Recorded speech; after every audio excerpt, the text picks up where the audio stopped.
नमस्कार दोस्तों, मैं डॉक्टर कुलदीप कुमार के सर आप सभी का बहुत बहुत स्वागत करता हूं एक नए बिंदु के साथ और एक नई कड़ी के साथ।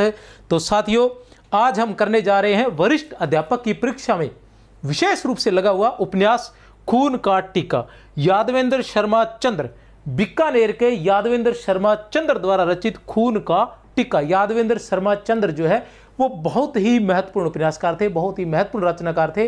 राजस्थान क्या हिंदी भाषा में भी उनका बहुत ही महत्वपूर्ण स्थान था।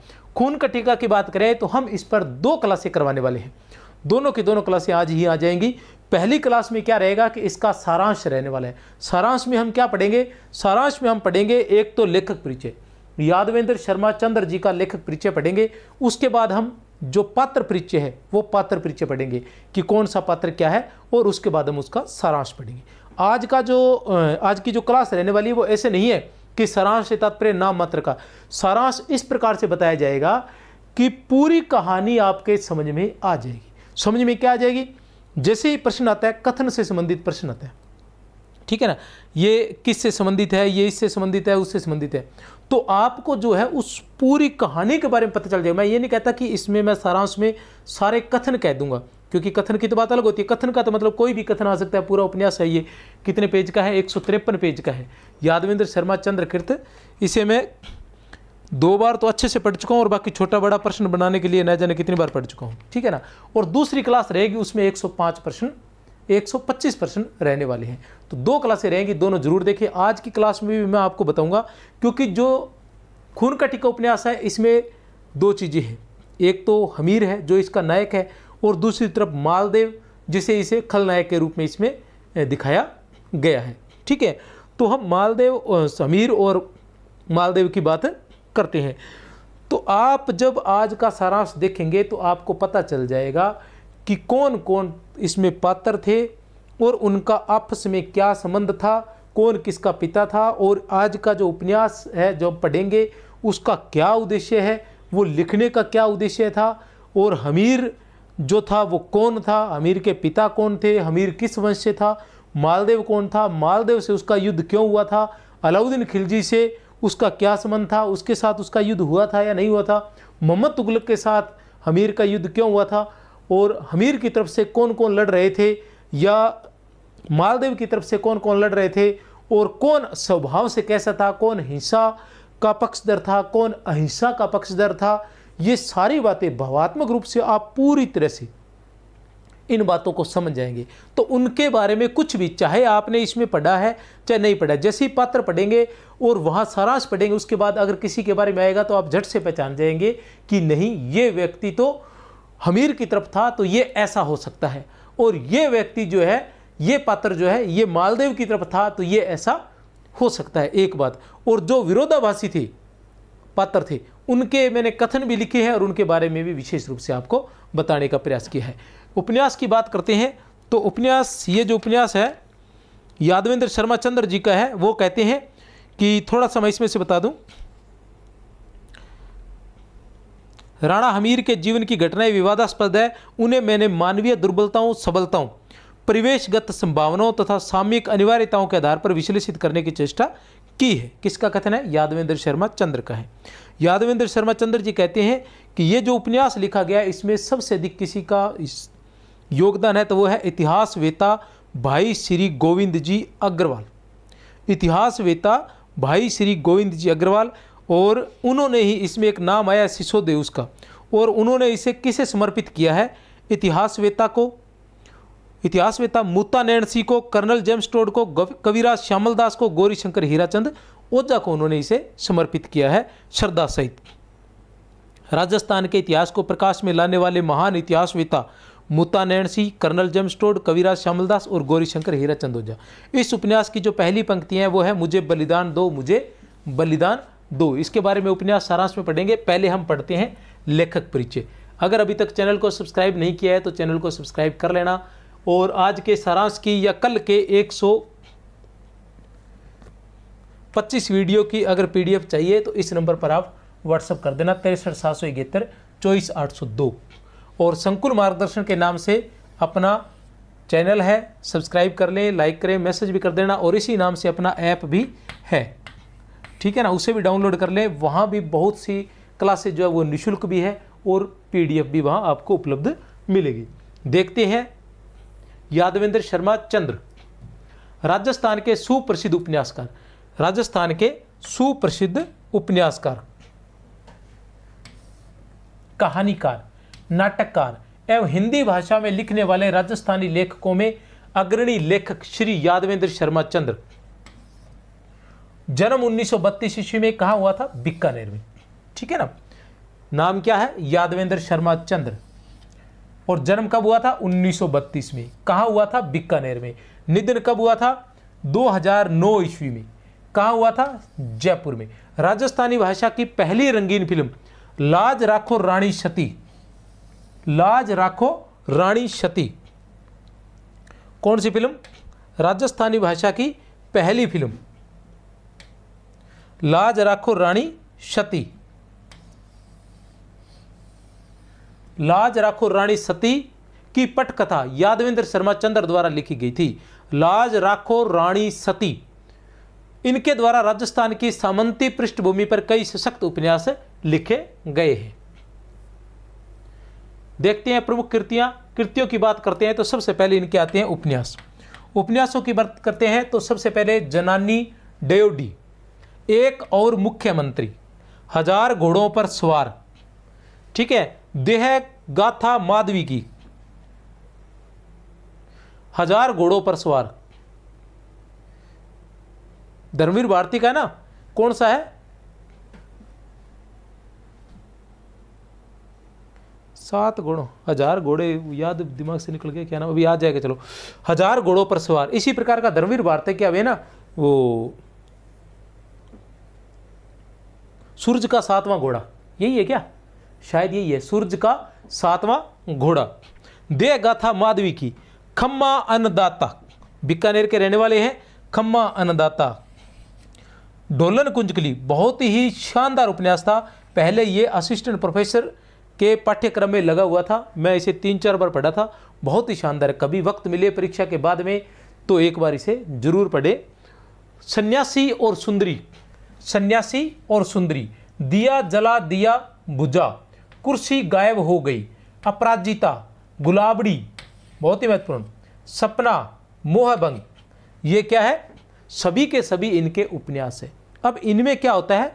इनके उपन्यास भी है, यादवेंद्र शर्मा चंद्र के उपन्यास भी है, यादवेंद्र शर्मा चंद्र के नाटक भी है, यादवेंद्र शर्मा चंद्र के कहानी संग्रह भी है। ठीक है ना। अब जब ये तीनों चीजें हैं तो आपको अच्छे से याद करना पड़ेगा। अगर आप नॉर्मली याद करते हो तो वहां क्या पूछा जाएगा? लगातार कथन पूछे जाएंगे कि यादवेंद्र शर्मा चंद्र का जन्म बीकानेर में 1932 ईस्वी में हुआ था। ठीक है, एक कहानी। दूसरी बात वो लिखेंगे कि यादवेंद्र शर्मा चंद्र को ने राजस्थान की पहली रंगीन फिल्म रानी सती की पटकथा लिखी थी। तीसरी लाइन क्या आएगी कि एक और मुख्यमंत्री यादवेंद्र शर्मा चंद्र की प्रमुख कहानी है। अब यहां क्या रहेगा? आपने याद कर रखा है पर अच्छे से याद नहीं किया, क्योंकि यादवेंद्र शर्मा चंद्र हमारे साहित्य में है नहीं। ये तो सिर्फ वरिष्ठ अध्यापक की तैयारी करने वाले विद्यार्थी ही पढ़ेंगे, दूसरे तो पढ़ते नहीं है यादवेंद्र शर्मा चंद्र को इतना। ठीक है ना।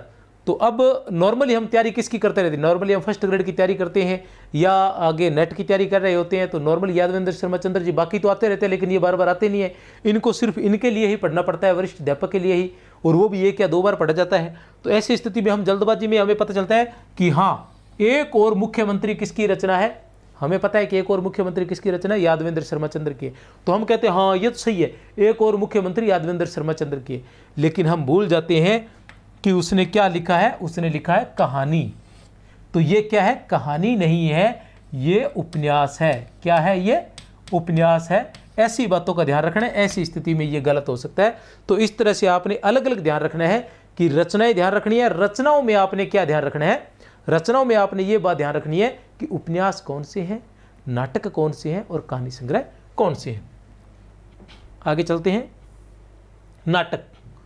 चुप हो जाए पीटर, जी मूत वाहन, ताश का घर, महाराजा शेख चिल्ली, मैं अश्वत्थामा, चार अजूबे, आखिरी पड़ाव, महाबली बर्बरिक। कौन कौन से कहानी संग्रह है? चुप हो जाए पीटर, जीमूत वाहन, ताश का घर, महाराजा शेख चिल्ली, मैं अश्वत्थामा, चार अजूबे, आखिरी पड़ाव, महाबली बर्बरिक। अश्वत्थामा के बारे में आप जानते ही हैं, बर्बरिक के बारे में भी जानते हैं।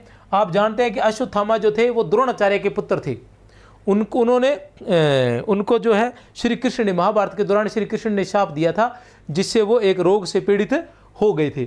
और ऐसा कहते हैं कि आज भी वो इस संसार में है। और आज से कुछ सालों वर्षों बाद, कुछ या कहते अभी क्या 2000 चल रहा है, क्या 500-700 वर्ष बाद, ठीक है ना, श्री कृष्ण फिर से जन्म लेंगे। कौन सा अवतार लेंगे?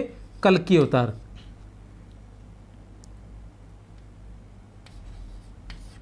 कल्कि अवतार लेंगे। तो जो कल्कि अवतार लेंगे उस वक्त वो आएंगे कल्कि अवतार के रूप में, और तब वो अश्वत्थामा का उद्धार करेंगे। तो अभी तक है अश्वत्थामा, और बहुत ही अधिक शक्तिशाली। श्री कृष्ण के अलावा अश्वत्थामा किसी से नहीं हार सकता था। और ऐसा बताया जाता है कि इनकी बहुत लंबी हाइट, लगभग 8 फुट के लंबे चौड़े योद्धा थी। महाबली बर्बरिक की बात करते हैं तो ये भी महाभारत के योद्धा थे, ठीक है ना। इन्होंने कहा था कि मैं किसी की तरफ, किसी का भी पक्ष नहीं लूंगा, मैं जो मुझे कमजोर पड़ता दिखेगा मैं उसकी तरफ हो जाऊंगा।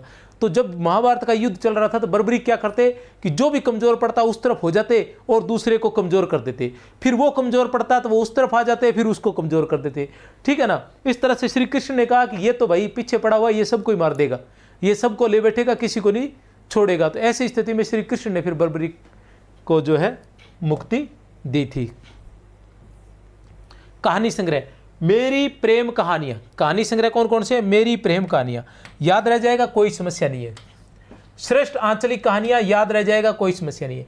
जमीन का टुकड़ा, जंजाल और महापुरुष, ये याद रख लेना कि जमीन का टुकड़ा, जंजाल और महापुरुष ये क्या है? ये इनके कहानी संग्रह है, ये आपने याद रखना है, ठीक है ना। क्या है? जमीन का टुकड़ा, जंजाल और महापुरुष। जमीन का टुकड़ा, जंजाल और महापुरुष, जमीन का टुकड़ा, जंजाल और महापुरुष, ये इनकी क्या है? कहानी संग्रह है। पुरस्कार बहुत ही महत्वपूर्ण है, याद रख लेना।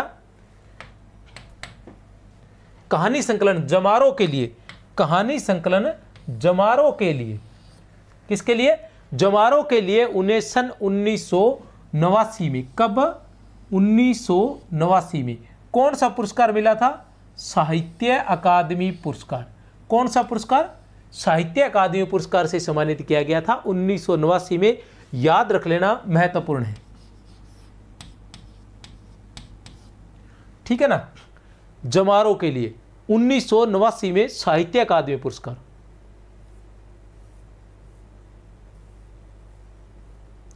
तिरसठ 771 24 802 पर आप व्हाट्सएप कर सकते हैं। खून का टिकट, तो पहले हम इसका सारांश पढ़ेंगे, ठीक है ना। पहले हम इसका सारांश पढ़ लेते हैं और उसके बाद हम पात्र परिचय पढ़ेंगे, या पहले पात्र परिचय पढ़े? पहले सारांश ही पढ़ लेते हैं, फिर पात्र परिचय देखेंगे।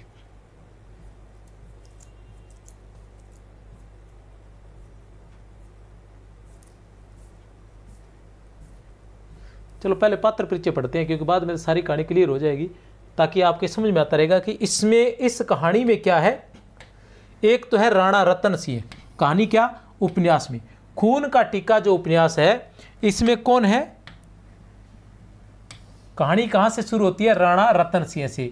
और शुरुआत कहां से होती है? मुझे खूब बलिदान दो, मुझे बलिदान दो, यहां से शुरू होती है। मुझे बलिदान दो, मुझे बलिदान दो, यहां से शुरू होती है। इसमें पात्रों की बात करें तो राणा रतन सिंह है, जो नाम मात्र के हैं। शुरुआत में ही अलाउद्दीन खिलजी से युद्ध करते हुए वो वीर गति को प्राप्त हो जाते हैं, उनका नाम मात्र के। प्रमुख रूप से इस कहानी का जो नायक है वो कौन है? वो है हमीर, ठीक है ना। इस कहानी का जो नायक है वो कौन है? हमीर है। जैसे कि नॉर्मली उपन्यास, नाटक मान लो, तो ये क्या होते हैं? एक तरह की मूवी होती है। जैसे मूवी में दिखाते हैं, मूवी में क्या दिखाते हैं?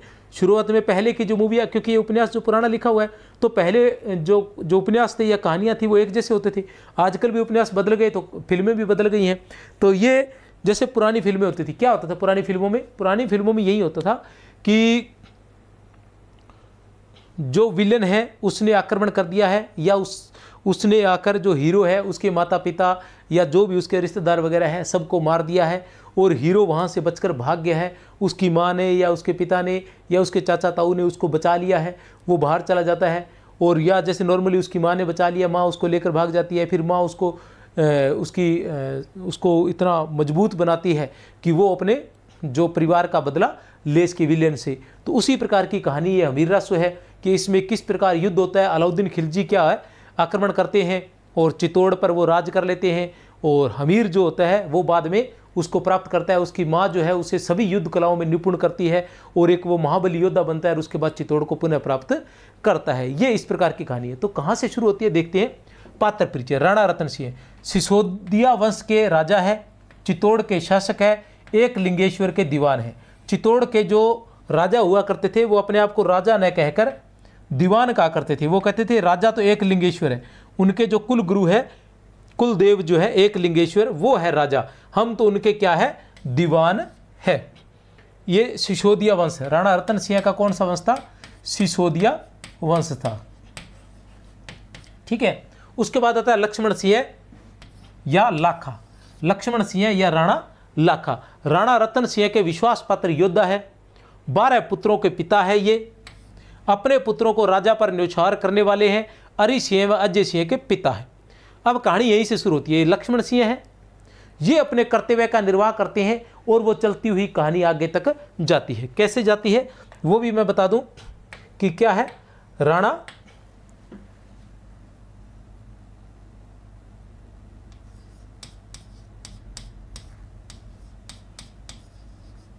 लाखा या लक्ष्मण सिंह,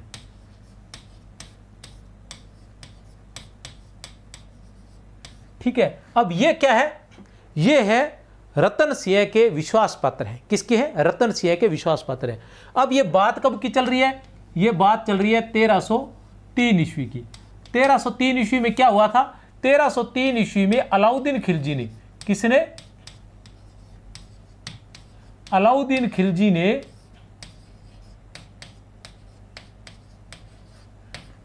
चित्तौड़ पर आक्रमण किया था। चित्तौड़ पर आक्रमण किया था। किसके लिए कहा जाता है, पद्मावती के लिए,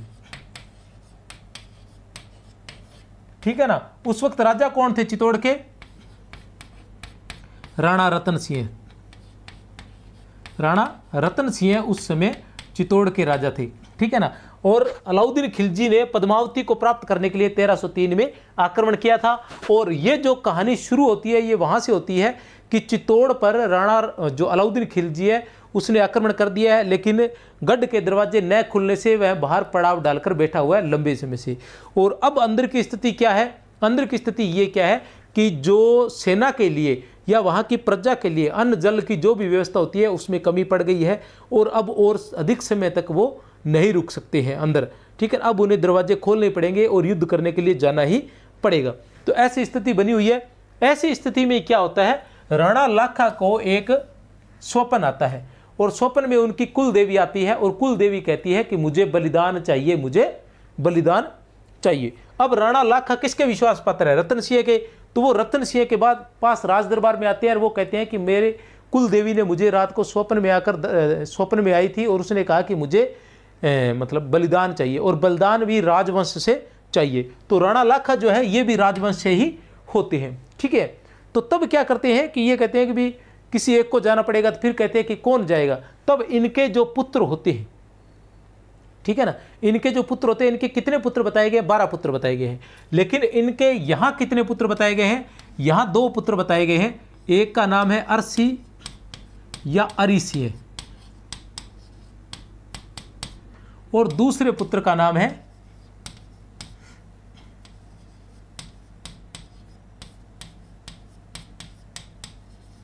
अजय सिंह। क्या है, दूसरे पुत्र का नाम क्या है, दूसरे पुत्र का नाम है अजय सिंह। अब ये दोनों कहते हैं कि हम जाएंगे। युद्ध में क्या करने जाना था कि राजा का मुकुट पहनकर वहां जाना था, ठीक है, लड़ने के लिए। और ये तय था कि वहां जाएगा, अलाउद्दीन खिलजी की सेना बहुत विशाल है, और वहां जो भी जाएगा वो वीरगति को प्राप्त होगा। तो अरि सिंह बड़ा भाई है, अजय सिंह छोटा भाई। अरिश सिंह कहता है कि मैं जाऊंगा युद्ध में। अरिश सिंह कहता है कि मैं जाऊंगा युद्ध में। तब अजय सिंह कहता है कि नहीं आप क्यों जाएंगे, मैं जाएंगे। तब अरिश सिंह कहता है कि भी मैं बड़ा भाई हूँ, इसलिए पहले फर्ज मेरे बनता है, और तुम जानते हो कि किस तरह से मैंने पहले के युद्ध में अपने मतलब युद्ध कौशल को दिखाया है, तो मैं ही पहले जाऊंगा। इस तरह से अरिश सिंह युद्ध में जाता है और वहाँ वीर गति को प्राप्त होता है। अब आप कहोगे क्या बात हुई आगे, तो ये अरिश सिंह है, इसका पुत्र है हमीर।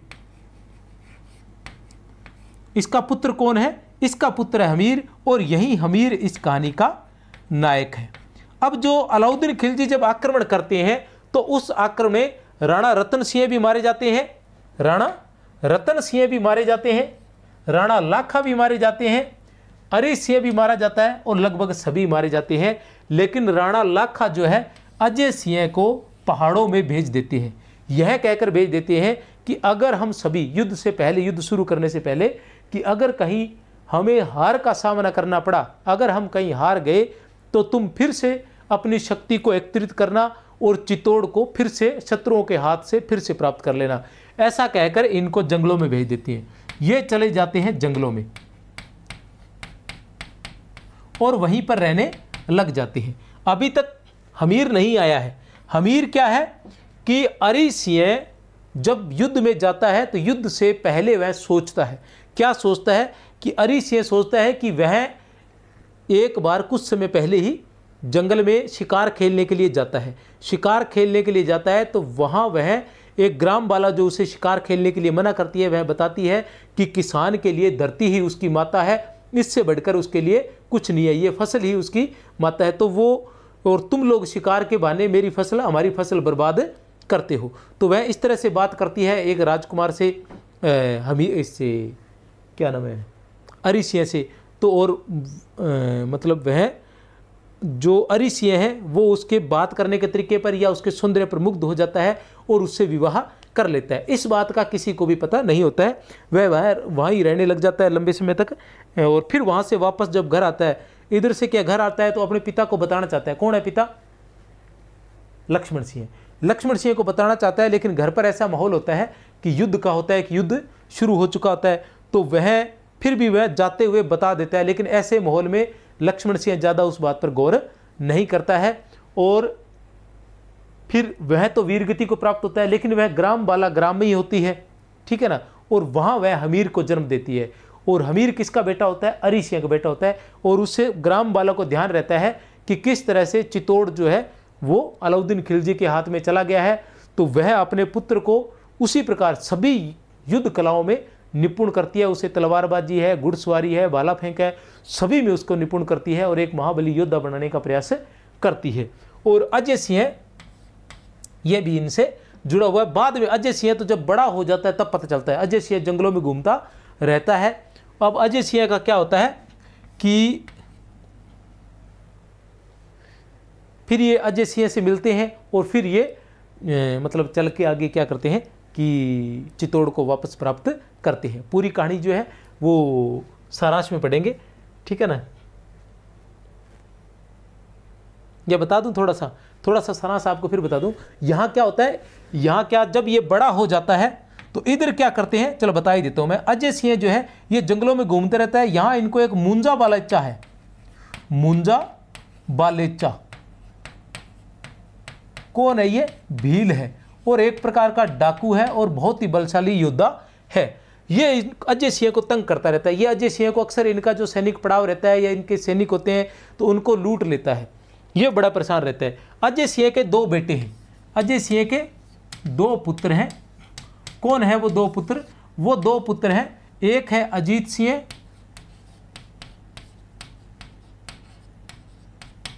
एक का नाम कुछ हो रहा है, वो बाद में आगे आ जाएगा, अपने देख लेंगे, कोई ज़्यादा महत्वपूर्ण नहीं है, उसका कोई रोल नहीं है। अजीत सिंह, तो वह अपने पुत्र अजीत सिंह को मुंजा बालेचा से लड़ने के लिए भेजता है, लेकिन अजीत सिंह हार जाता है। तब अजय सिंह को हमीर की याद आती है। तब वह हमीर को बुलाता है। हमीर को बुला तो लेता है, लेकिन देखता है कि हमीर आयु में अभी छोटा है। मुंजा बालेचा पूरा राक्षस है, एक प्रकार का राक्षस है, ठीक है ना। तो वह अमीर को कहता है कि नहीं, अभी तुम बच्चे हो, अभी तुम उसे मुंजा बालेचा से नहीं लड़ सकते। लेकिन हमीर नहीं मानता है, वह मुंजा बालेचा से लड़ने चला जाता है। मुंजा बालेचा से जब लड़ता है तो मुंजा बालेचा का जो गर्दन है वो धड़ से अलग कर देता है। इस प्रकार मुंजा बालेचा से वह जीत जाता है। मुंजा बालेचा से जीत जाता है तो खुश होकर अजय सिंह हमीर को चित्तौड़ का शासक नियुक्त कर देता है। किसको? चित्तौड़ का शासक नियुक्त कर देता है। इस बात से अजीत सिंह बड़ा मतलब बुरा लगता है अजीत सिंह को, और वो बाद में लंबे समय तक घुट घुट कर मर जाता है। और दूसरा जो बेटा है वो कहाँ, दक्षिण में जाकर, शायद दक्षिण में जाकर नए वंश की स्थापना करता है, और ऐसा कहते हैं उसी के वंश में शिवाजी भी हुए थे। अब बात आती है इधर। अब जैसे इसको चित्तौड़ का शासक नियुक्त किया जाता है हमीर को, तो किसी को अगर राजा बनाया जाता है तो उसको सबसे पहले क्या किया जाता है? टिक्का दौड़ की जाती है। क्या की जाती है? टिक्का दौड़। क्या की जाती है? टिक्का दौड़। अब टिक्का दौड़ की बात हम करते हैं। टिक्का दौड़। अब टिक्का दौड़ में क्या होता है कि किसी दुर्ग को जीतना होता है। किसी दुर्ग को जीतना होता है तो उसमें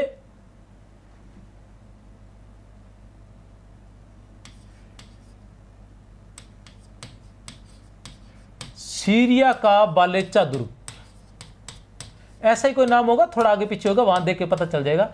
ठीक है ना? सीरिया का बालेचा दुर्ग, ठीक है ना, उसको जीतने का सोचते हैं। हालांकि जो हमीर के चाचा है अजय सिंह वो तो मना करते हैं, लेकिन वो कहता है नहीं मैं जीत लूंगा इसे। सीरिया का बालेचा दुर्ग ये किसका है? ये उसी मुंजा बालेचा का है। किसका है? ये मुंजा बालेचा का ही दुर्ग है। वो मुंजा बालेचा तो मारा गया, लेकिन उसके सहायक जो है वो वही अभी भी वहां राज कर रहे हैं। अब हमीर जो है युद्ध करने जाता है टिक्का दौड़ के लिए। टिक्का दौड़ के लिए जब युद्ध करने जाता है तो उसके साथ कौन होते हैं? उसके साथ प्रमुख रूप से होते हैं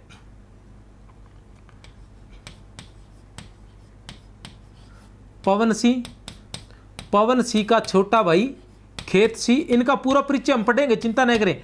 पवन सिंह, पवन सिंह का छोटा भाई खेत सिंह, और खेत सिंह के दो विश्वास पात्र शेरा और मेरा। ठीक है ना? खेत सिंह के दो विश्वास पात्र शेरा और मेरा। अब क्या युद्ध जब करते हैं तो युद्ध के अंदर खेत सिंह वीरगति को प्राप्त होता है,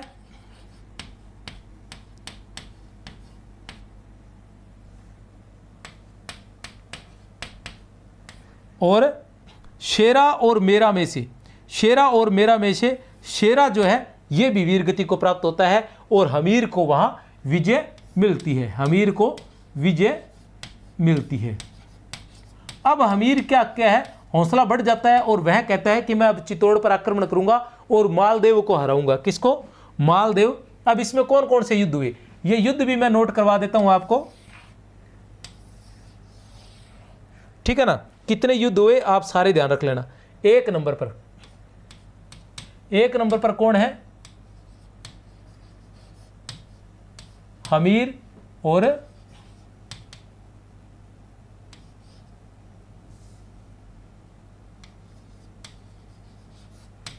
हमीर वर्सेज मुंजा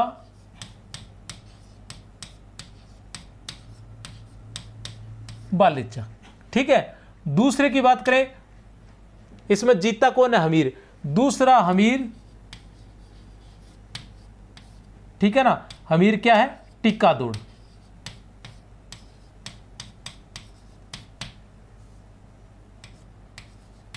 टिक्का दौड़ में क्या होता है? सीरिया का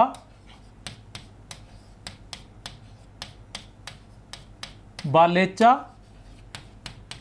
दुर्ग। ठीक है ना? दो हो गया। 3 नंबर पर किससे होता है? 3 नंबर पर है युद्ध हमीर वर्सेज मालदेव। ठीक है ना? हमीर वर्सेज मालदेव, ये 3 युद्ध हो गए। अब आप कहोगे कि हमीर मालदेव, ये मालदेव कहां से आ गया?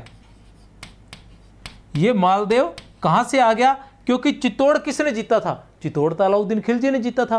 तो ये मालदेव कहां से आ गया? तो मैं आपको बताऊं कि अलाउद्दीन खिलजी जो था वो पूरे भारत का राजा था, और वह दिल्ली पर बैठकर राज किया करता था। वो तो यहां सिर्फ वो क्या कहते थे कि जो उनकी गुलामी कबूल कर लेते थे उनके साथ वो युद्ध नहीं करते थे। ठीक है ना? लेकिन जो गुलाम नहीं मानते, गुलामी उनकी नहीं मानते थे, उनको वो हराने के लिए आते थे वहाँ से और उसको बर्बाद करके चले जाते थे। तो इसलिए वह तो महारानी पद्मावती के लिए आया था और पद्मावती ने जौहर कर लिया, वह तो मिली नहीं, वह वापस चला गया। और जाने से पहले मालदेव को, जो चित्तौड़ है वो मालदेव को दे गया था और मालदेव चित्तौड़ पर राज कर रहा था, इसलिए हमीर को मालदेव से युद्ध करना पड़ा। ठीक है ना, इसलिए हमीर को मालदेव से युद्ध करना पड़ा और हमीर क्या हुआ, हमीर हार गया। हमीर क्या हुआ, हमीर हार गया। इस युद्ध में हमीर हार गया। हार गया तो वह दुखी होकर चित्तौड़ छोड़कर निकल जाता है। रास्ते में उसे कौन मिलती है, बरबड़ी, एक बरबड़ी देवी मिलती है। बरबड़ी देवी उसे, वो आगत अनागत सब की ज्ञाता है, एक प्रकार की देवी आगत अनागत सब की ज्ञाता है। और वह हमीर को कहती है कि युद्ध जो होते हैं, जीत हार क्षत्रियों के जीवन में चलती रहती है, तो एक हार से इतना विचलित तुम्हें नहीं होना चाहिए। और मैं तुम्हें वरदान देती हूँ, तुम पुनः वापस जाओ और जाकर जैसा जैसा मैं कहूँ वैसा वैसा करते रहना।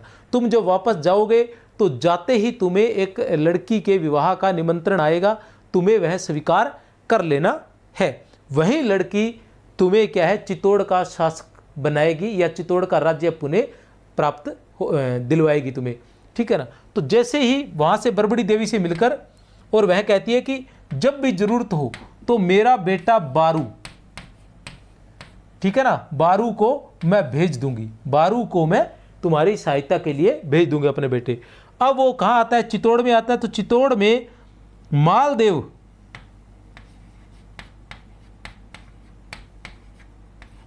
का संदेश आता है, किस बात के लिए, पुत्री से विवाह के लिए, कि मालदेव अपनी पुत्री के विवाह के लिए हमीर को संदेश भेजती है। अब सभी उसको मना करते हैं कि नहीं, वहाँ नहीं जाना, वह तो शत्रु है, वह मार देगा। और मालदेव का भी यही होता है कि वह जाकर उसको मारना चाहता है कि हमीर जैसे यहाँ आएगा हम उसको मार देंगे, लेकिन हमीर नहीं मानता और वह वहाँ चला जाता है। वहाँ जाता है तो क्या होता है, वह अपने साथ में बहुत से योद्धाओं को ले जाता है और बरबड़ी के बेटे बारू भी साथ में जाता है 500 घोड़ों के रूप में, और वह वहाँ अपना भेष बदलकर, ठीक है ना, छद्म रूप में वहाँ साथ में जाता है। तो ये सारी व्यवस्थाएं देखकर जो मालदेव है वो घबरा जाता है और अपने बुद्धिमान सलाहकार कामदार मोजीराम, क्या नाम आया नया, कामदार मोजीराम से पूछता है कि अब क्या करें, अगर ऐसे समय में हम युद्ध करते हैं तो हम हार जाएंगे। तब कामदार मोजीराम कहता है कि हम अफवाह फैला देते हैं कि राजकुमारी क्या है, बाल विधवा है। राजकुमारी क्या है, राजकुमारी बाल विधवा है, और बाल विधवा से जो है हमीर है कभी भी विवाह नहीं करेगा। वो बाल विधवा की खबर फैला देते हैं, अफवाह फैला देते हैं। तो फिर भी अमीर मन हाँ करता है, तो उसके साथी कहते हैं कि नहीं, ये तो हमारे लिए कलंक है या जो भी है, हम राजवंशी इस तरह से बाल विधवा से विवाह नहीं कर सकते। लेकिन हमीर को बरबड़ी देवी की सारी बातें याद होती है, वह उससे विवाह कर लेता है और दहेज के रूप में बुद्धिमान कामदार मोजीराम को ले जाता है अपने साथ में। अब राजकुमारी को वह विवाह करके ले जाता है, तो आगे क्या होता है, आगे क्या है कि आगे वह धीरे धीरे योजनाएं बनाता रहता है कि किस प्रकार जीता जाए। तो राजकुमारी को वह जब, अब क्या है, ये रानी बन गई है अरिसिए की, सॉरी हमीर की। अब रानी एक पुत्र को जन्म देती है, ठीक है ना। और उधर चित्तौड़ पर क्या हुआ है, चित्तौड़ पर अब कौन आ गया है, चित्तौड़ पर मालदेव कहाँ का राजा था, मालदेव वैसे कहाँ का राजा था, मालदेव था जालोर का। तो मालदेव कहाँ चला गया, मालदेव तो जालोर चला गया। मालदेव कहाँ चला गया, मालदेव जालोर चला गया।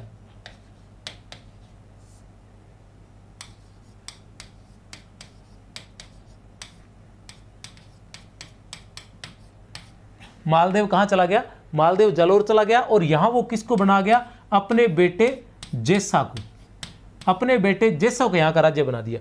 तो हमीर क्या करता है, जेसा से अपने संबंध सुधारता है और एक काम करता है। काम क्या करता है कि जैसा को एक अनंग सिंह है, एक अनंग सिंह है जो क्या है, हमीर का विश्वास पात्र है, उसका बेटा है। अनंग सिंह है, उसका बेटा है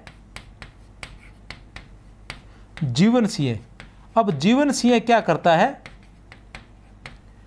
जैसा कि सेना लूट लेता है और लूट में 2.5 लाख रुपए लूट लेता है। याद रख लेना, ये कितने, 2.5 लाख रुपए लूट लेता है। लेकिन हमीर जैसा को विश्वास में लाने के लिए, जैसा को विश्वास में लाने के लिए कामदार मोजीराम, ठीक है ना, और पवन सिंह को ये 2.5 लाख रुपए देकर जैसा के पास वापस भेज देता है। जैसा के पास वापस भेज देता है और जैसा को और कामदार मोजीराम और पवन सिंह जाकर जैसा को विश्वास दिलाते हैं कि हमीर जो है, हमीर के मन में चित्तौड़ के प्रति कोई दुर्भावना नहीं है, उनके पास ऐसी कोई शक्ति नहीं है और वो बिल्कुल भी युद्ध नहीं चाहते और वो चित्तौड़ को पुनः प्राप्त करने का उनके मन में किसी प्रकार का कोई ख्याल नहीं है। तो जैसा के मन में कहीं न कहीं उनके प्रति विश्वास जागृत हो जाता है।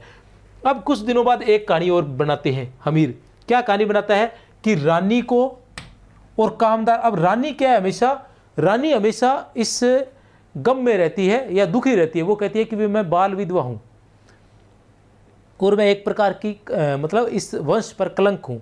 तब जो हमीर है वो उसे समझाता है और मालदेव या जैसा के खिलाफ भड़काता रहता है और उसे कहता है कि अगर किसी तरह से तुम इस राजवंश को चित्तौड़ पुनः दिलवा दो तो तुम्हारा जो महत्व है वो रानी पद्मावती की तरह हो जाएगा, तुम्हारा मान सम्मान रानी पद्मावती की तरह बढ़ जाएगा। तो कहीं न कहीं वह मान सम्मान प्राप्त करने के लिए हमीर का साथ देने के लिए तैयार हो जाती है। अब वह कामदार मोजीराम और रानी को दोनों को समझाकर भेजता है कि तुम्हें मैं वहाँ भेज रहा हूँ, किसी तरह से जैसा के पास चित्तौड़ भेज रहा हूँ। तुम्हें वहाँ क्या करना है, एक तो जैसा को विश्वास दिलाना है कि वहाँ किसी प्रकार की कोई सैनिक तैयारी नहीं चल रही है और वो कभी भी इस पर युद्ध नहीं, चित्तौड़ पर कभी भी आक्रमण नहीं करेंगे, एक। और दूसरा, वहाँ के जो द्वारपाल हैं उनको उत्कोच रिश्वत देकर अपनी तरफ मिलाना है कि जैसे ही हम आक्रमण करें तो द्वार खोल दिए जाए और हम जीत प्राप्त करें और चित्तौड़ को पुनः प्राप्त कर लें।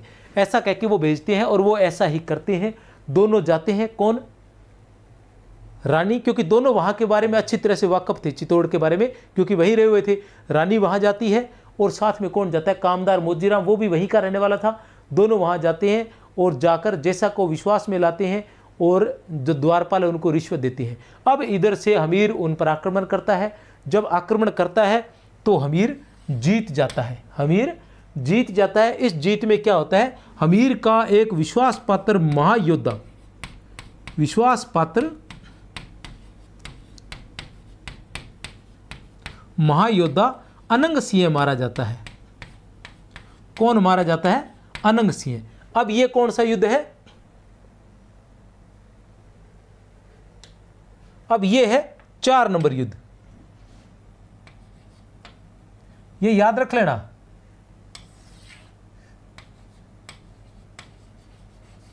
हमीर वर्सेस जैसा, ये 4 नंबर युद्ध है। इसमें हमीर जीत जाता है, इसमें हमीर जीत जाता है। हमीर मुंजा बलेचा, इसमें हमीर जीतता है। हमीर टिक्का दौड़ में 2 लोग मारे जाते हैं, याद रखना। सीरिया का बालेचा दुर्ग प्राप्त करते हैं। इसमें कौन कौन मारे जाते हैं, इसमें 2 लोग मारे जाते हैं। कौन कौन मारे जाते हैं, इसमें मारे जाते हैं हमीर की तरफ से, हमीर की तरफ से एक तो मारा जाता है खेतसी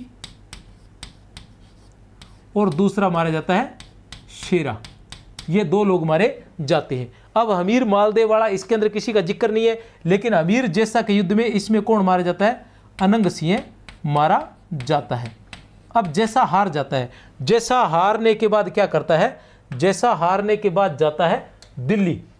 अब दिल्ली क्यों जाता है, आप कहोगे दिल्ली क्यों गया, दिल्ली इसलिए जाता है क्योंकि वास्तव में चित्तौड़ पर राज किसका है, वास्तव में चित्तौड़ पर राज तो है दिल्ली का। और अब दिल्ली पर राज कौन कर रहा है, अब दिल्ली पर राज कर रहा है, दिल्ली पर कौन राज कर रहा है, दिल्ली पर राज कर रहा है मोहम्मद तुगलक। कौन, मोहम्मद तुगलक राज कर रहा है। अब जैसा कहता है कि महाराज चित्तौड़ तो आपका था, मैं तो केवल उसे संभाल रहा था और उसको हमीर ने जीत लिया है तो हमें चलकर उसे वापस प्राप्त कर लेना चाहिए। तुगलक, मोहम्मद तुगलक और जैसा दोनों आते हैं और हमीर के साथ युद्ध करते हैं, लेकिन उस युद्ध में हार जाते हैं और इस युद्ध में जैसा की तरफ से जैसा का छोटा भाई जो है वो मारा जाता है, मालदेव का छोटा पुत्र। अब देखो, अब उत्तर है, अब है ये है 5 नंबर युद्ध। कितने नंबर? 5 नंबर युद्ध। ये हमीर वर्सेज जैसा व मोहम्मद तुगलक के बीच में।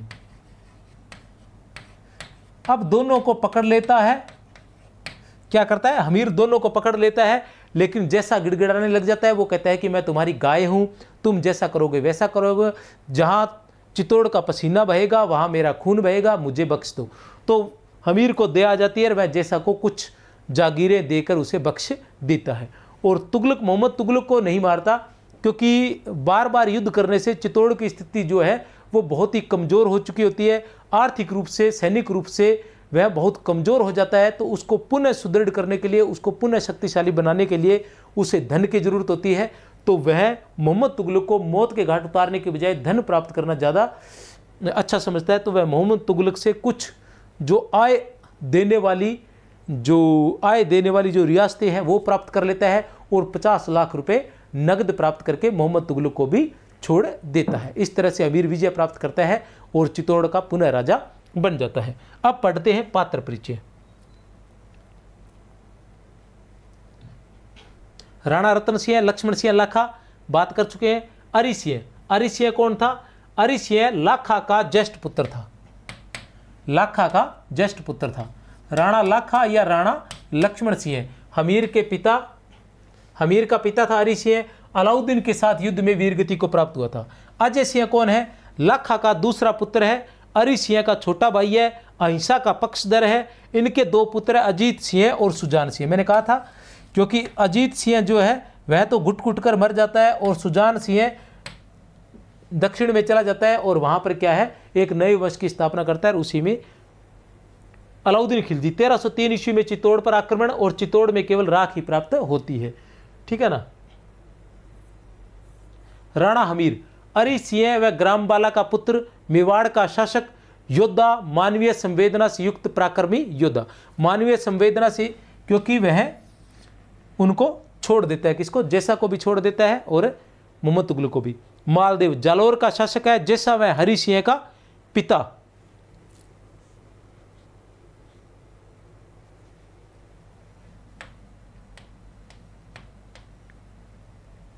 जैसा वह हरि सिंह का पिता,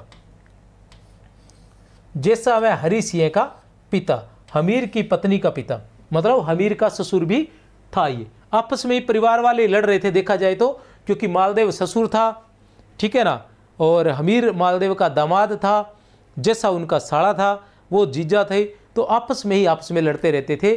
तो जैसा मैं आपको बताऊं कि पहले जो हम कहते हैं कि वो राजा था, वो महाराजा था, वो ऐसे था, वो वैसे था, ऐसा कुछ नहीं था।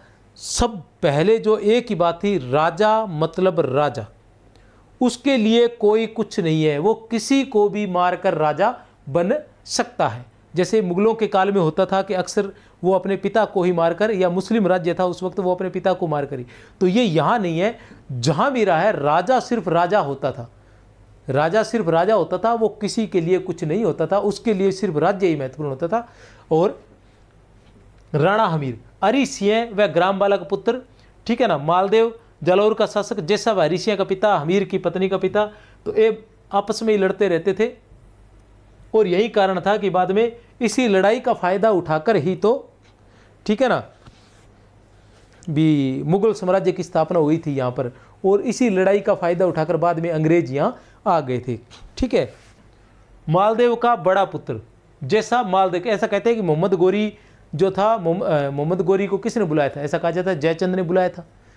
और पृथ्वीराज रासो और जयचंद जो है, पृथ्वीराज चौहान और जयचंद, ये आपस में भाई तो थे, ठीक है ना, दोनों की माँ शायद बहनें थी, ऐसा कुछ ही था। क्योंकि दिल्ली के जो शासक थे, क्या नाम था उनका, पृथ्वीराज रासो में दे रखा है ना, तो ये दोनों भाई तो थे, लेकिन फिर भी आपस में लड़ रहे थे। और जब लड़ रहे, पृथ्वीराज चौहान ने उसकी बेटी को ही उठा लाया, बेटी को उठा लाया, तो फिर उसको वो खुद कुछ कर नहीं सकता था, तो उसने मोहम्मद गौरी को आमंत्रित कर लिया युद्ध के लिए। तो ऐसी स्थिति आपस में ही लड़ाइयाँ चलती रहती थी। इसी का फ़ायदा उठाकर मोहम्मद गौरी आया, तो वो कुतुबुद्दीन ऐबक को, अपने गुलाम को यहाँ का राजा बना के चला गया।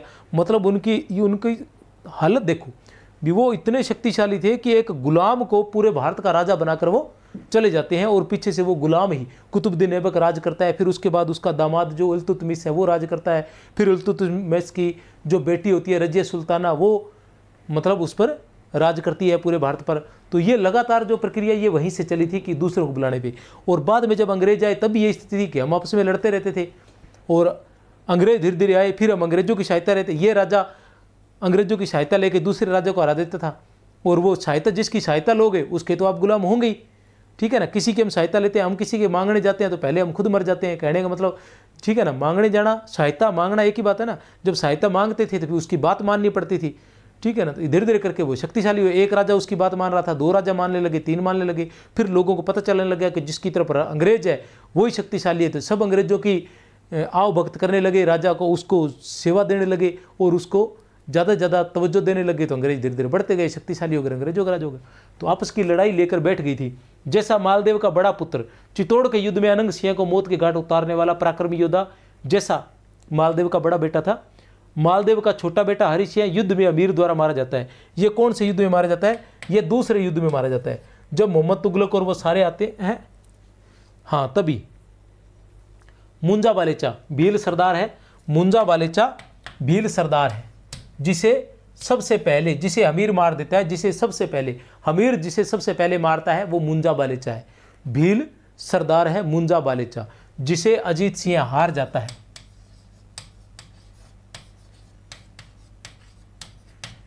पवन सिंह हमीर का विश्वास पात्र है। हमीर को जैसा के वार से बचाने वाला चित्तौड़ का स्वामी भक्त, हमीर को जैसा के वार से ये कब बचाता है? जब मोहम्मद तुगलक आता है। तो दोनों जैसे मैन हीरो और साइड हीरो, मैन विलन और साइड विलन। अब इसमें मैन, जब दूसरा युद्ध होता है चित्तौड़ वाला, तो उसमें क्या होता है? मैन विलन कौन है? मोहम्मद तुगलक, क्योंकि दिल्ली का शासक है ना, तो मोहम्मद तुगलक हो गया अब मैन विलन। और साइड विलन कौन हुआ? जैसा, ठीक है ना। अब क्या करते हैं, मोहम्मद तुगलक किसके साथ लड़ रहा है? हमीर के साथ, और जैसा पीछे से आके वार करता है, लेकिन इधर से कौन आ जाता है? पवन सिंह, और ये इसके वार को रोक देता है। उसके बाद इन दोनों का युद्ध होता है, और इन दोनों का युद्ध चल ही रहा है। हमीर मोहम्मद तुगलक को पकड़ लेता है, और पवन सिंह जैसा को पकड़ लेता है। खेत सिंह पवन सिंह का छोटा भाई है, हमीर का विश्वास पात्र योद्धा है। हमीर की टिक्का दौड़ वाली रस्म में वीर गति को प्राप्त होता है। शेलिया का बालेचा दुर्ग, अच्छा सीरिया का नहीं है, वो लिखा था मैंने, शेलिया का बालेचा दुर्ग, याद रख लेना, शेलिया का बालेचा दुर्ग विजय के दौरान वीर गति को प्राप्त होती है। तो ये खेत सिंह, मैं आपको पहले बता चुका हूं कि खेत सिंह कौन था? पवन सिंह का छोटा भाई था। और खेत सिंह के 2 विश्वास पात्र थे, शेरा और मेरा, भील योद्धा थे। अब ये शेरा है, ये भी खेत सिंह के साथ मारा जाता है इसी टिक्का दौड़ में। शेरा मेरा खेत सिंह के विश्वास पात्र हैं, 2 भाई हैं। शेरा टिक्का दौड़ वीर गति प्राप्त करता है, शेरा जो है वो टिक्का दौड़ में वीर गति प्राप्त करता है। अनंग सिंह हमीर का समर्थक है, क्रूर जागीरदार है, क्रूर जागीरदार है, महाबली योद्धा है। चित्तौड़ युद्ध में मालदेव के बड़े बेटे जैसा से मारा जाता है। जीवन सिंह का पिता है, जीवन सिंह का पिता भी है। जीवन सिंह अनंग सिंह का बेटा है। अजीत सिंह, अजित सिंह नहीं है, ये अजीत सिंह है।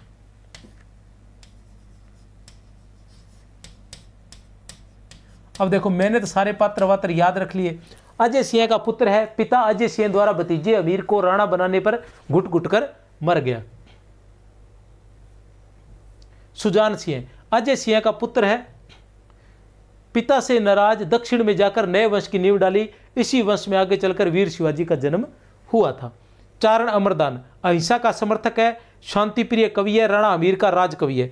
चारण अमरदान जो है ये राज कवि है। बरबड़ी आगत अनागत सभी की ज्ञाता, हमीर को चित्तौड़ विजय के लिए प्रेरित करने वाली देवी है। बारू की माता है, बारू को 500 घोड़े देकर हमीर के साथ भेजती है। इसी के कारण वह घबरा जाता है और उसके विवाह उसके साथ हो जाता है रानी के साथ या मालदेव की पुत्री के साथ। बारू बरबड़ी का पुत्र है, पराक्रमी योद्धा है, 500 घोड़े लेकर अमीर का साथ देता है। कामदार मोजीराम बहुत ही जबरदस्त आदमी है, मालदेव का विश्वास पात्र है, कुशाग्र बुद्धि, चतुर कूटनीतिज्ञ, दहेज के रूप में राणा अमीर को प्राप्त होता है। चित्तौड़ विजय में राणा अमीर का सबसे अधिक साथ देता है। चित्तौड़ के द्वारपालों को उत्कोच देकर अपनी तरफ करता है, जिससे अमीर की सेना चित्तौड़ पर कब्जा कर लेती है। पता ही है कामदार मोजीराम कौन था। कामदार मोजीराम वास्तव में बुद्धिमान व्यक्ति था। और किसका व्यक्ति था वो? सलाहकार था, मालदेव का सलाहकार था। लेकिन अमीर बड़ा चतुर था, उसने कामदार मोजीराम को दहेज के रूप में ले लिया था, मांग लिया था और वह अपने साथ ले गया। और पहले यही होता था कि जिसकी तरफ, जैसे भीष्म पितामह राज्य की तरफ लड़ते थे ना, गलत है तो भी उसी की तरफ लड़ते थे। तो अब वो विश्वास किसका विश्वास पात्र हो गया था? अब वह रतन उसका अमीर का विश्वास पात्र हो गया था। और इसी को कामदार मोजीराम को ही वह भेजता है, कहाँ? चित्तौड़। और वहीं उत्कोच देकर, रिश्वत देकर द्वारपालों से द्वार खुलवाता है और अमीर आक्रमण करके चित्तौड़ पर विजय प्राप्त करता है। दीपचंद राजपुरोहित का पुत्र है और हमीर का गुप्तचर है, याद रख लेना। बांका भील नेता हमीर को लोहे का सुंदर धनुष बाण दिया। बांका भील नेता है जो हमीर को लोहे का सुंदर धनुष बाण देता है, याद रख लेना बांका। अब भील कितने आए हैं इसमें? भील आया एक तो मुंजा बालेचा, मुंजा बालेचा जो अमीर के खिलाफ था, जो अमीर के खिलाफ था। और हमीर की तरफ कौन कौन से भील थे? हमीर की तरफ भीलों की बात करें तो एक था शेरा, एक था मेरा और एक है ये बांका। ये तीन भील जो थे इस तरफ थे, शेरा, मेरा, बांका। महीप सिंह देशद्रोही हमीर के विरुद्ध दुष्प्रचार कर रहा था, अनंग सिंह ने मौत के घाट उतार दिया। याद रख लेना महीप सिंह किसने उतारा था? अनंग सिंह ने। अनंग सिंह कौन था? जिसे जैसा ने युद्ध में मार दिया था। ग्रामबाला अरि सिंह की पत्नी चंदानी राजपूत अतुल सौंदर्य की स्वामिनी थी और हमीर की मां थी। बरड़ी हमीर रानी की दासी, हमीर की रानी की दासी हमीर को कुंवर होने का संदेश देकर उपहार के स्वरूप में कंगन प्राप्त करती है। अभी हम एक बार इसका सारांश और पढ़ेंगे।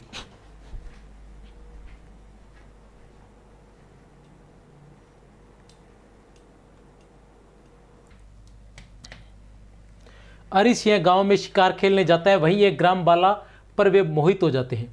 अरि सिंह गांव में शिकार खेलने जाता है और वहीं पर वह एक ग्रामबाला पर मोहित हो जाता है और उसके विवाह कर लेता है।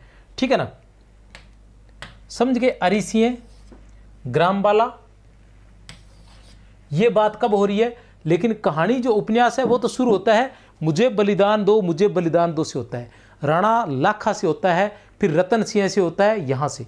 लेकिन ये कहानी कहाँ है? ये जब अरि सिंह युद्ध करने के लिए युद्ध में मैदान में चला जाता है, युद्ध क्षेत्र में, तो वहाँ वह रात्रि में सोच रहा है इस बारे में कि वह पहले कहाँ गया था।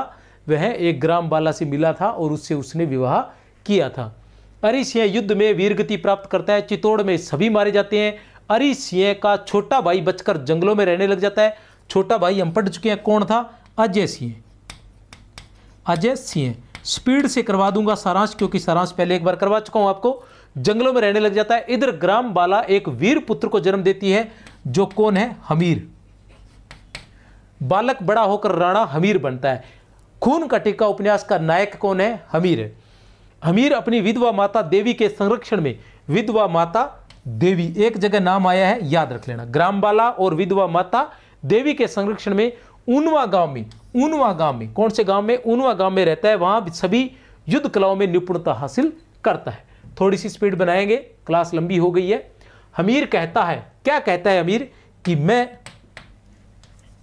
अपने पूर्वजों का गिन गिन कर बदला लूंगा, मैं चित्तौड़ को मुक्त करवाकर ही दम लूंगा, जैसा कि अक्सर हीरो फिल्मों में कहते हैं। हमीर के चाचा अजय सिंह भी जंगलों में ही रह रहे थे। वहां उन्हें एक भील सरदार मुंजा बालेचा बहुत तंग कर रहा था, जैसा कि अक्सर फिल्मों में दिखाया जाता है वैसा ही। ठीक है, हमीर मुंजा बालेचा को मार देता है। हमीर मुंजा बालेचा को मार देता है। कैसे मार देता है? पूरी कहानी मैंने बताई आपको कि जो चाचा है अजय सिंह, वो पहले हमीर को नहीं बुलाता है, ठीक है ना। पहले वो क्या करता है, पहले वो अपने बेटे अजय सिंह को भेजता है, अपने बेटे अजय सिंह को मुंजा बालेचा को मारने के लिए भेजता है, लेकिन मुंजा बालेचा जो है वो अजय सिंह को हरा देता है। अजय सिंह नहीं, अजीत सिंह, सॉरी, अजीत सिंह को, अजीत सिंह वहां से हार कर वापस आ जाता है। तब जो अजय सिंह है वो किसको बुलाता है, हमीर को बुलाता है। लेकिन हमीर को जैसे देखता है तो देखकर उसका जो है मतलब प्रेम उमड़ जाता है। वह देखते हैं कि ये तो छोटा सा बच्चा है और मुंजा बालेचा जो विशालकाय शरीर का धनी राक्षस है पूरा का पूरा, तो ये कैसे जीत पाएगा उससे। तो वह हमीर को कहता है कि नहीं, अब तुम छोटे हो, कोई बात नहीं है, युद्ध के लिए जरूरी नहीं है युद्ध। लेकिन वह कहता है कि नहीं, मैं जाऊंगा, युद्ध करूंगा और मुंजा बालेचा को मौत के घाट उतार दूंगा। और जब युद्ध होता है तो युद्ध में पहले ही वार में वह मुंजा बालेचा की गर्दन धड़ से अलग कर देता है। अजय सिंह उसे चित्तौड़ का राणा, और जैसे ही वो करता है अजय सिंह उसे चित्तौड़ का राणा घोषित कर देता है। राणा घोषित होने पर एक टिक्का दौड़ की रस्म करनी होती है। किसकी दौड़, टिक्का दौड़ की रस्म अदा करनी होती है, जिसमें राणा अपने पड़ोसी शत्रु पर आक्रमण करता है। अब पड़ोसी शत्रु पर आक्रमण करता है, किस पर करता है, पड़ोसी शत्रु पर। हमीर टिक्का दौड़ के लिए, किसके लिए प्यारे बच्चों, टिक्का दौड़ के लिए, टिक्का दौड़ की रस्म पूरी करने के लिए मुंजा बालेचा के साथियों का आश्रय स्थल सेलिया का बालेचा दुर्ग। किस जगह, सेलिया का बालेचा दुर्ग। कहां, सेलिया का बालेचा दुर्ग हासिल करना चाहता है हमीर।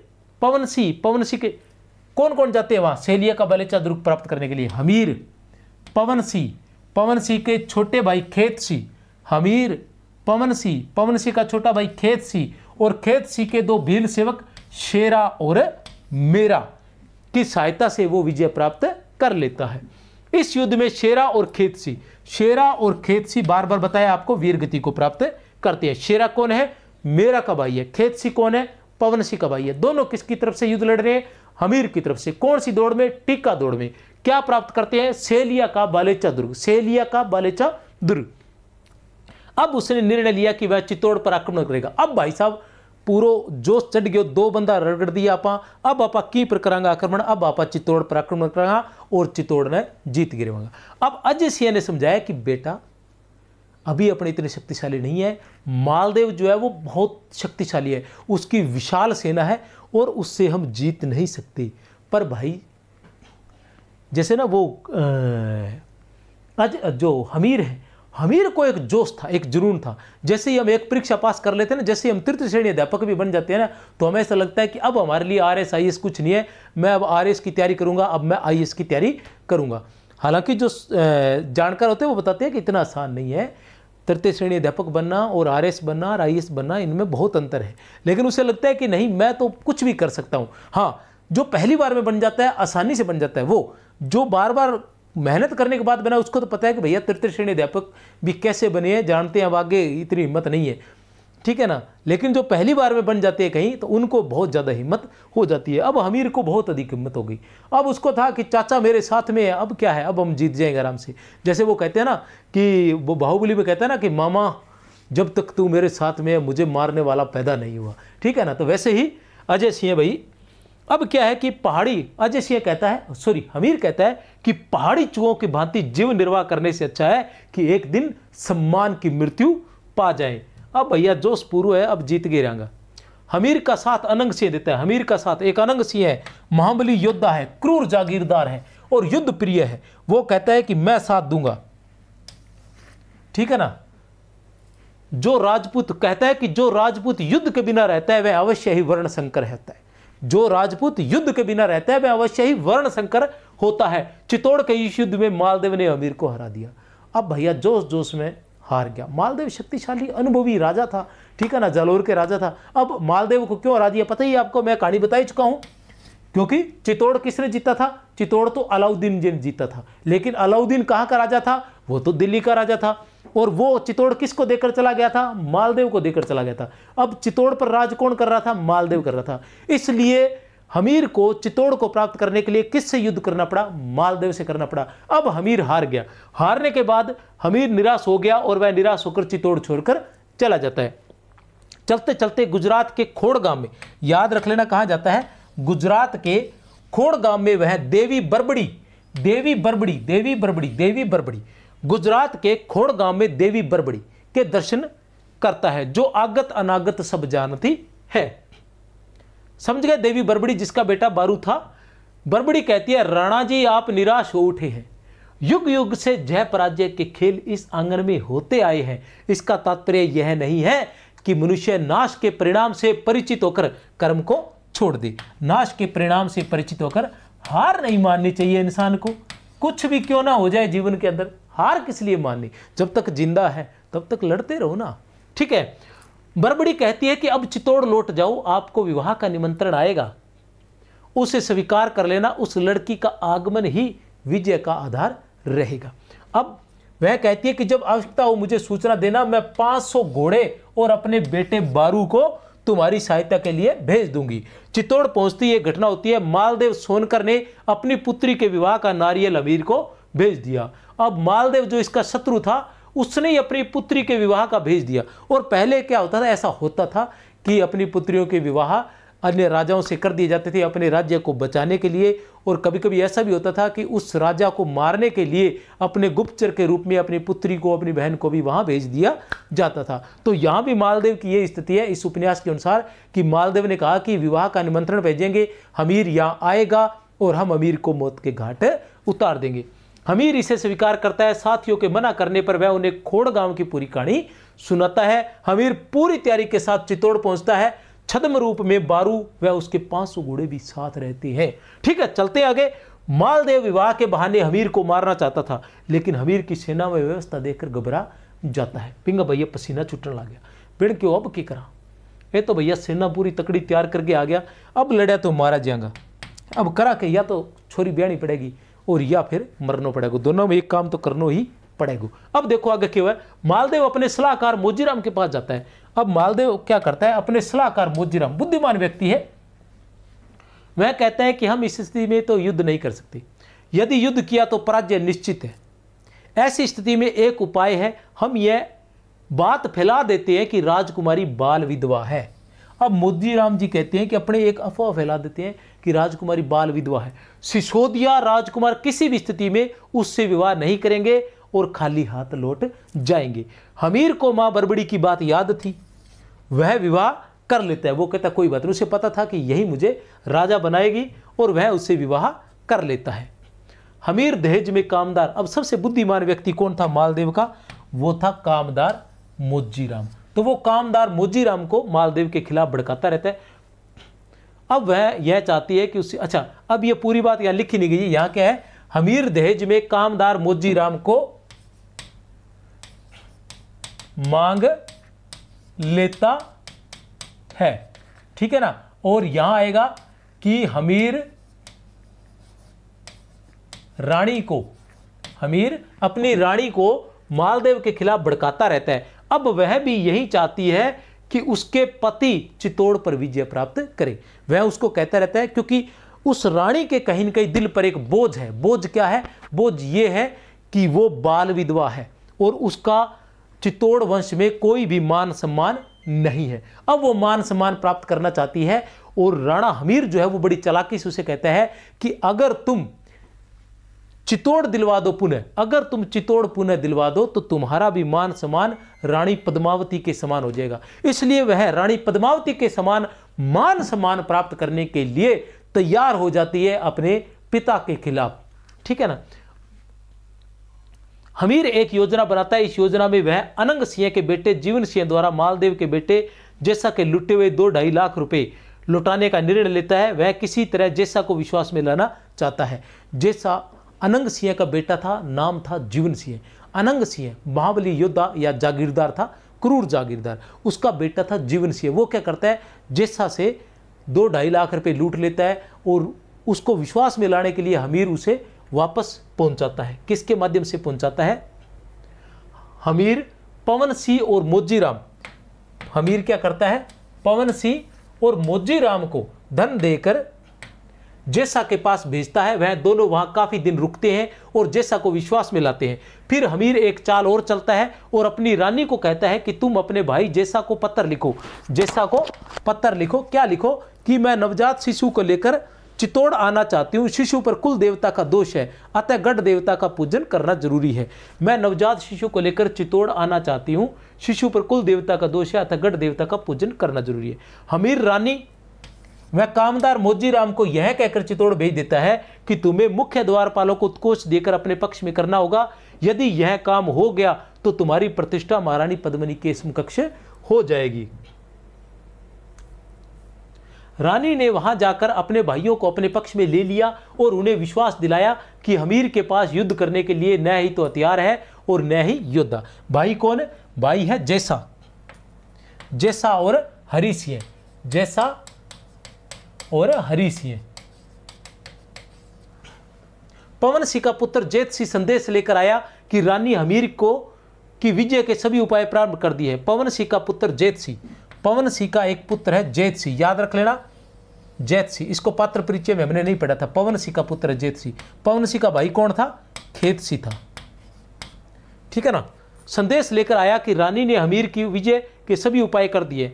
कामदार मोजी राम ने द्वारपालों को धन आदि देकर अपने पक्ष में कर लिया था।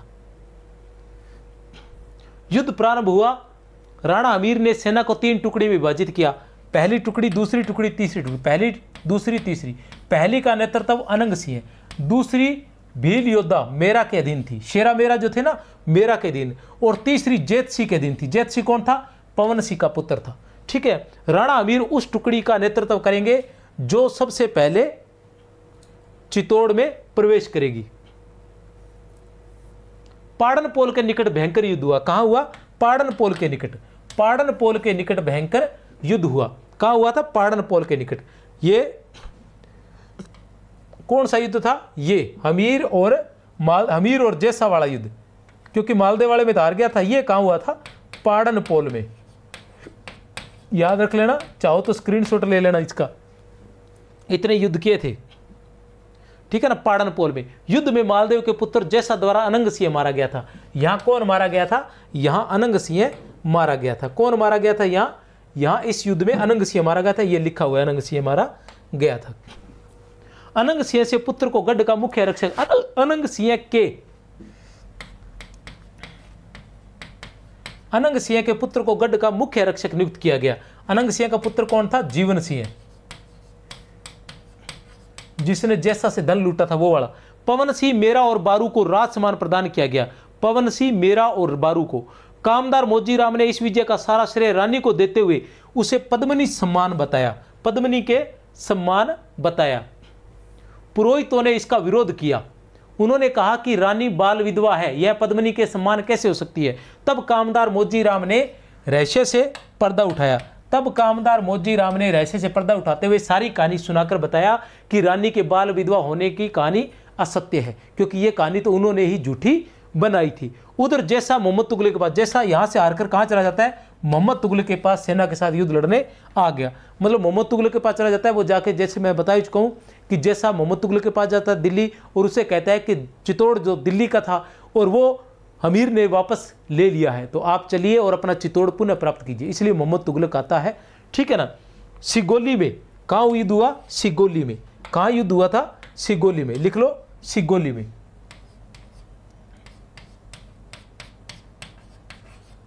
सिगोली में ये युद्ध होता है। कहाँ होता है? सिगोली में। वो कहाँ था? पाड़नपोल पर। यह सिगोली में हुआ। जैसा ने अमीर से कहा, छल से चित्तौड़ हथिया कर आपने समझा होगा। अब हम चैन की बंसी बजाएंगे, पर चित्तौड़ चौहान मालदेव का है, मालदेव का ही रहेगा। युद्ध में अमीर और बादशाह लड़ रहे थे। तभी जैसा ने अमीर पर पीछे से वार करना चाहा, लेकिन उसे पवन सिंह ने रोक लिया। अमीर ने मालदेव के छोटे बेटे हरि सिंह को मार दिया। किसको मार दिया? हरि सिंह को। कौन मारा गया? एक बंदा और मारा गया यहाँ। कौन मारा गया? हरि सिंह। इस युद्ध में कौन मारा गया था? हरि सिंह मारा गया था। इस युद्ध में कौन मारा गया था? हरि सिंह। पवन सिंह ने जैसा को पकड़ लिया, हमीर ने बादशाह को जिंदा पकड़ लिया। दोनों ने अलग अलग लोगों को पकड़ लिया। दोनों को कारावास में डाल दिया गया। मोहम्मद तुगलक को 50 लाख नगद कुछ आय वाली रियासतें लेकर छोड़ दिया गया। क्यों छोड़ दिया गया? क्योंकि चित्तौड़ की स्थिति बहुत खराब हो चुकी थी। आर्थिक रूप से, सैनिक रूप से बहुत कमजोर हो चुका था, बार बार युद्ध लड़ने के कारण। अब हमीर को चाहिए था कि वह प्रजा के लिए, चित्तौड़ के लिए धन चाहिए था, इसलिए वह चाह रहा था कि अगर मार दिया तो कोई धन नहीं मिलेगा, उल्टा एक आक्रमण का और सामना करना पड़ेगा। इससे अच्छा उससे किसी प्रकार की संधि कर ली जाए और उसको धन लेकर छोड़ दिए। इसलिए उसने 50 लाख रुपए ले लिए और कुछ रियासतें लेकर उसको छोड़ दिया। जैसा कि अनुन्य विनय करने पर क्या कहा, मैं आपका सेवक रहूंगा, मुझे छोड़ दीजिए राणा जी, मैं आपकी गाय हूं। किसका कथन है ये? जैसा का कथन है, इसलिए छोड़ दिया। मैं सौगंध खाता हूं, जहां मेवाड़ियों का पसीना बहेगा वहां मेरा खून बहेगा। कौन है ये? जैसा। याद रख लेना, क्योंकि ऐसा कथन जैसा का आप मानोगे नहीं, इसलिए याद रख लेना जैसा का है। हमीर ने जैसा को नीमच, जेतारण और रतनपुर, हमीर ने जैसा को नीमच, जेतारण और रतनपुर गांव देकर छोड़ दिया। चारों तरफ जय जयकार होने लगी, राणा हमीर की जय, एक लिंगेश्वर की जय, विषम घाटी पंचानन की जय। ठीक है ना, और आप सभी की भी जय हो। मेरी तरफ से आप सभी को बहुत बहुत शुभकामनाएं। जय हिंद, जय भारत। अगर क्लास अच्छी लगे तो शेयर अवश्य कर देना, लाइक भी कर देना, एक छोटा सा मैसेज भी कर देना। और उसके अलावा अगर इसकी PDF चाहिए तो इस नंबर पर मैसेज कर देना 63 771 24 802 पर। और दूसरी क्लास जो है उसमें लगभग 125% लेकर आने वाला हूं मैं। कितने % लेकर आने वाला हूं? 125% लेकर आने वाला हूं। इसी के साथ जय हिंद, जय भारत।